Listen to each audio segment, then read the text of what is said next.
And really struggled because when I got her, she never knew how to play with a toy, but she's a tug dog. So when we find our person, the dog earns a reward, and that's kind of like the ultimate prize. So we play with tugs. So I have two types that I tend to use.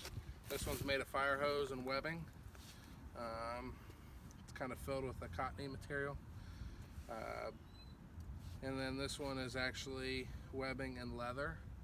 She tends to like the leather ones better, but those are the two toys that we use. In terms of actual equipment she wears when we're tracking, we have, this is a 15-foot kind of actually a horse lunge line, but we use it for tracking.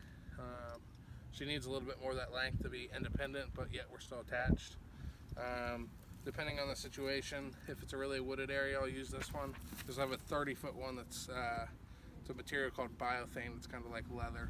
It's a little bit smoother. It doesn't snag as much. Ziva wears a harness when she tracks. So this is it. This part goes over the head. This kind of comes under her chest and behind her front legs. And will clip in.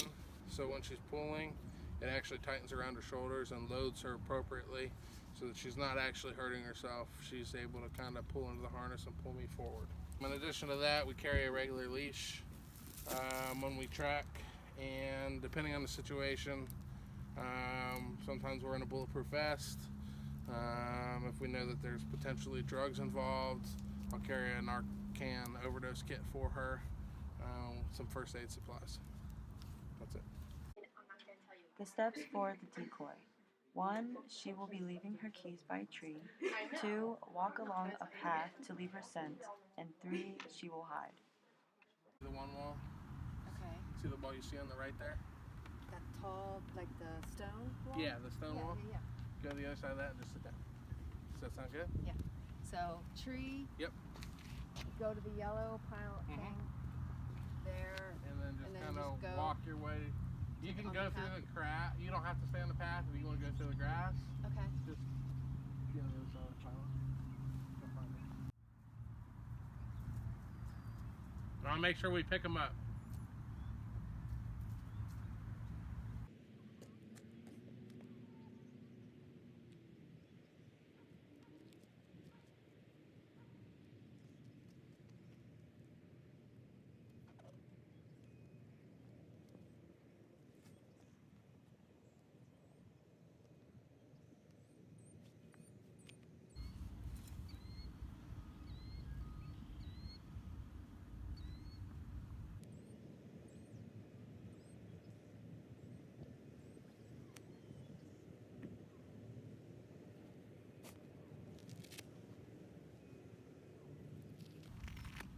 And she's gonna go sit where? She's just back there? She's going to sit on the other side of the wall back there. Okay. So she'll be out of sight.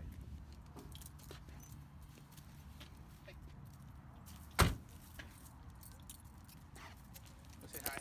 Hey. Sit. Hi. Sit. Hey. Let's get our work brain on. Thank you.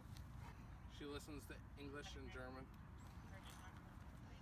So basically what we do, we get called out, we'll show up, we'll meet with incident commander or whoever's in charge of the scene. We'll get information on who our subject is, get a map of the area, and we'll get paired up with some people to actually go out and do the search.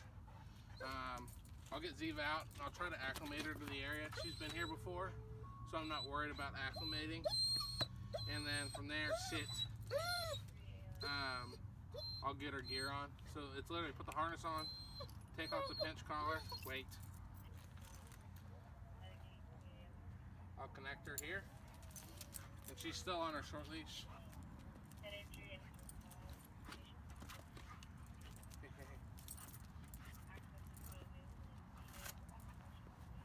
Very rarely will Ziva work off from me. I'll let her sometimes, or I'll let go of her line, depending on the type of environment we're in.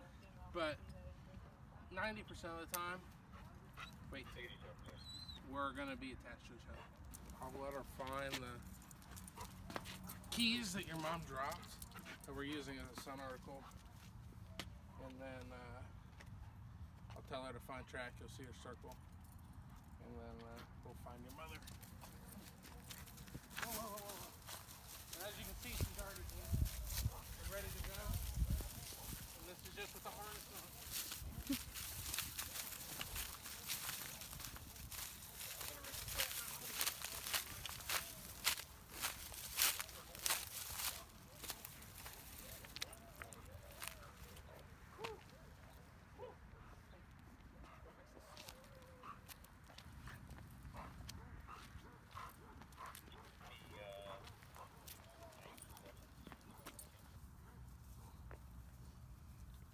always let the dog acclimate to the area.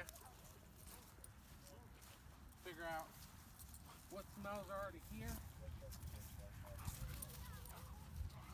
What's going on. One thing you always got to worry about is distractions. So Ziva loves critters. She's always checking things out. Sometimes I have to give her a reminder that we're working. We got a dog park over there.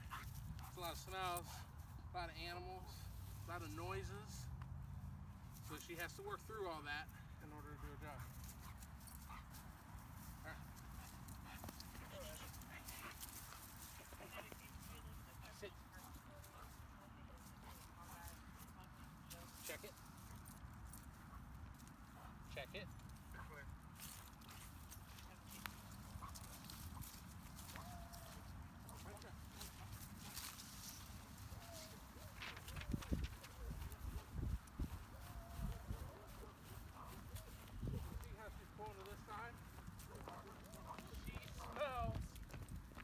Pulling your mom's scent. Oh. So she's going to explore and be a little bit outside the realm of exactly where your mom walked because of that.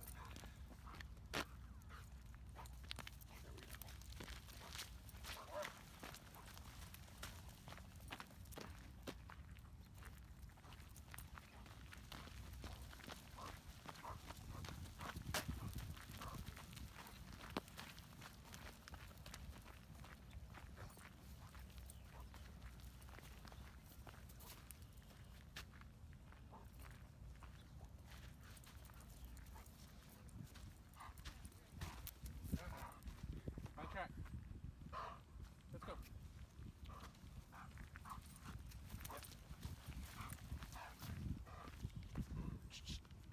Fun check.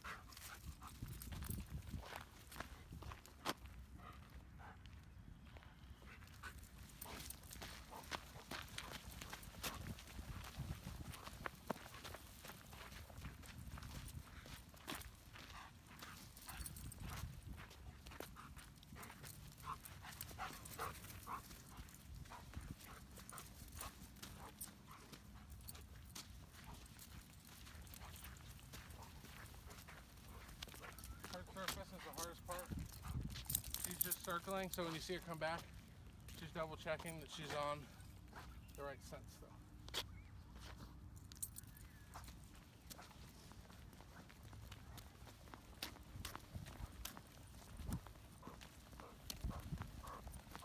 So I see how her body language is leading in and pulling.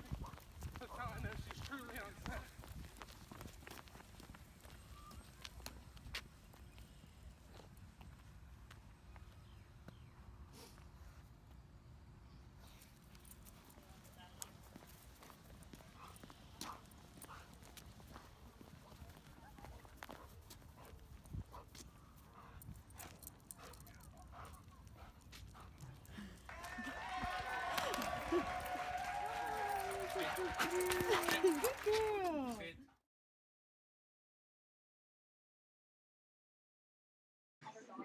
Question number 1. When did your organization start its business? So the Kentucky Search Dog Association was founded in 1988. The goal of the team was to provide a resource, either cadaver dogs or live find dogs, which can be trailing, area search, wilderness air scent. There's a number of different disciplines, but all these dogs are trained along with their handlers to be called on by law enforcement, fire department, emergency management to assist in locating missing subjects or recovering missing people. Question number 2. How many canines does your organization work with? So the Kentucky Search Dog Association currently has 22 canines associated with the team. Those are actually deployable canines that carry a certification from some nationally recognized organization, but also the handlers meet our standards. So in order to be certified, the canine has to have the certification along with the handler from an organization like the American Police Canine Association, who is where Ziva is certified through. Another organization is NAPWADA, which is a working dog association.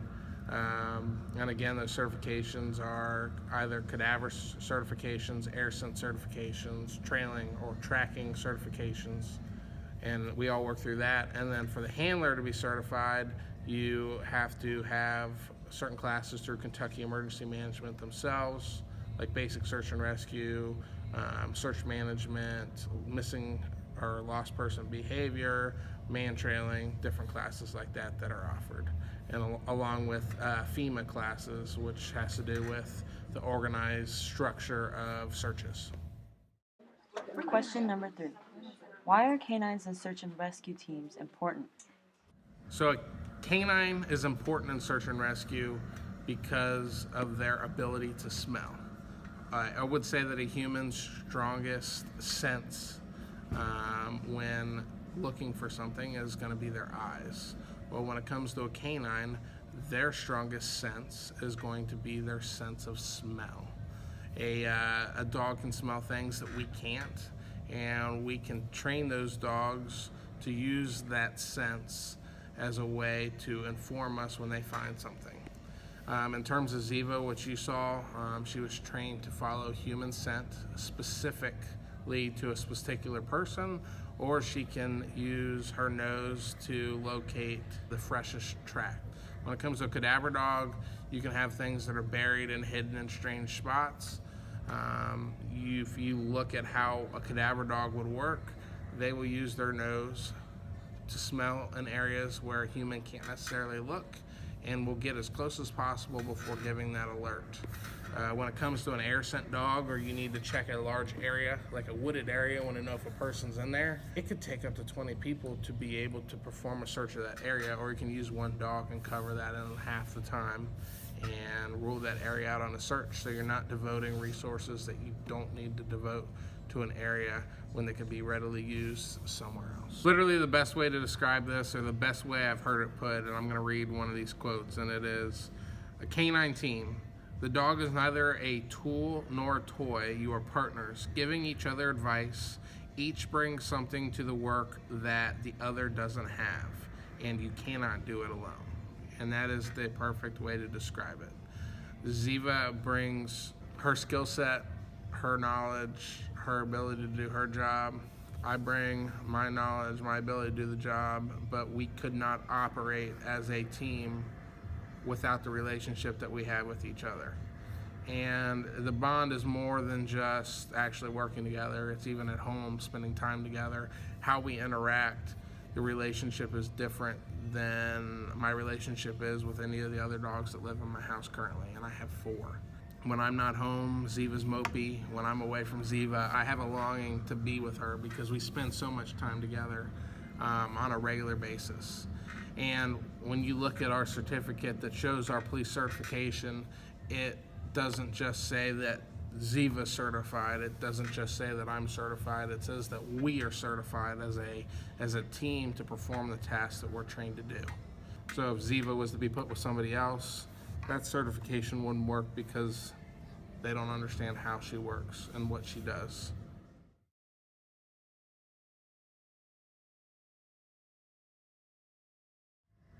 So the most expensive part of any search is going to be the resources and manpower that you request when you're looking for a missing person, trying to recover a dead body, looking for evidence and things like that. It's time extensive, and time is money. So a canine can help reduce the amount of time that you're on a scene looking for someone specifically, which is going to save the organizations a ton of money in their operating costs. And that's a huge benefit to the organizations that we work with and that we work through. Because depending on the type of searches and the information we have, we can go 4 or 5 days of looking for somebody, and the amount of equipment and manpower that's used up is rather extensive and rather expensive. Question number 5. What is your experience working with a canine and search and rescue? I work with dogs, but I've grown up with dogs all my life. So When I was born, my parents got a new puppy for me and I grew up with a puppy. When that dog passed away, I got 2 other dogs because I needed to fill that void. So I've always grown up having canines in my life.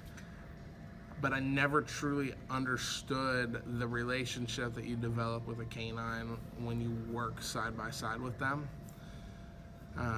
It's something that is very, very hard to describe. Question number 6.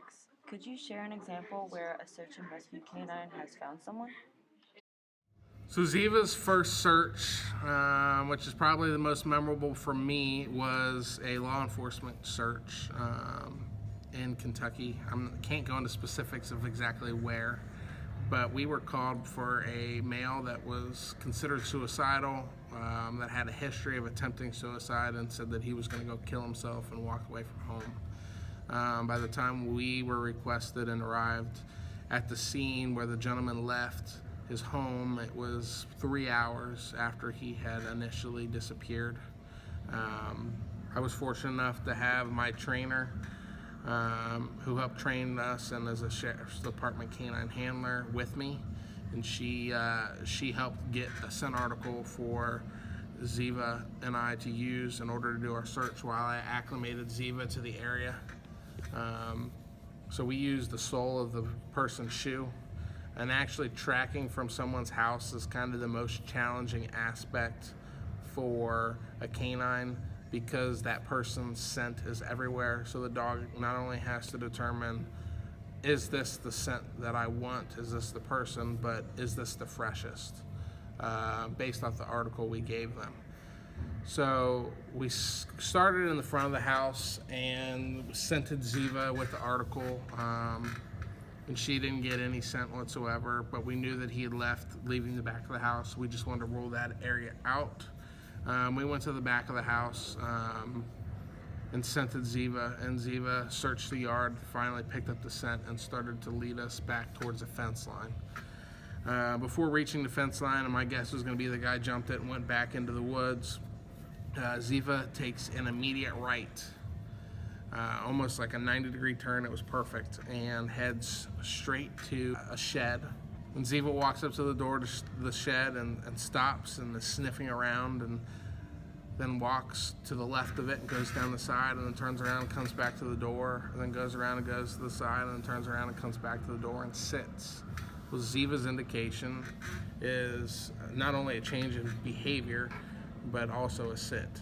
And that sit told me that, hey, we need to see if this shed has been checked and see if he's inside. The sheriff's department guys that were with me went and tried to open the shed. The door was locked, but we heard movement inside, and we were able to make access to the shed and bring the suspect out without him being harmed, probably within 10 minutes of us getting there. And what's really cool is they'd been looking for this guy for 3 hours, and we showed up and we found the guy within 10 minutes. Another search that we had, we were called into Kentucky for a missing 3-year-old girl. She was a twin and wandered off from home. This was actually Ziva and I's first night track in the dark, and we were called and we tracked over 1.5 miles through the woods, along a creek bed. We got to a point where Ziva couldn't track anymore. We lost the scent. It was not and it was really too dark to be able to try to pick up anything. So where we ended, they brought in search crews, and they started walking on their feet and kind of searching by hand through that area. And within probably 100 yards of where we stopped our track, they found the little girl's shoe. And they continued to search on further and located the little girl later that evening in that same general area. So those are 2 kind of neat stories that we have that we get to work with. I would like to thank Mr. John Neal, Dr. Morgan, James Riley, and my mom, Sean Chakra. Thanks for watching.